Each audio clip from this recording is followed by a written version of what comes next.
Kuna story ambayo inazungumziwa sana kwenye mitandao ya kijamii ikimhusisha mrembo na influencer wa Marekani Ashley Junet ambaye bado kifo chake kina utata, hivyo serikali ya Zanzibar inaendelea kufanya uchunguzi kufuatia kifo hicho. Hasa katika siku ya jana, taarifa iliyotolewa na familia yake ilithibitisha kuwa alikuwa amesafiri kwenda Zanzibar kusherehekea siku yake ya kuzaliwa ya kutimiza miaka 31.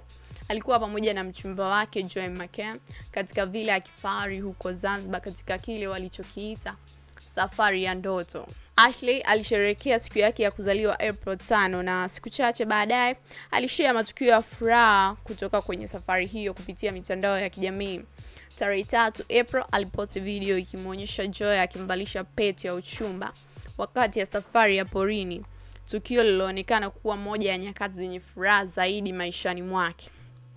Hata hivyo, furaha hiyo ilikatizwa ghafla. Siku chache baadaye, ndoto hiyo iligeuka kuwa jinamizi kubwa katika familia yetu, ilisema familia katika taarifa hiyo.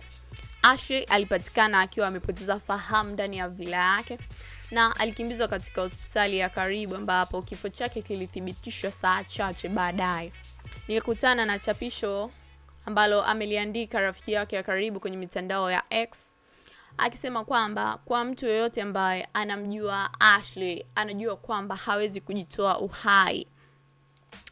Posti ya mwisho aliyoiposti Ashley kwenye mitandao ya kijamii iliyowekwa April 5 inamuonyesha akiwa anamlisha twiga, huku maneno HBD Ashley yakiwa yameandikwa kwa maua ya waridi chini yake.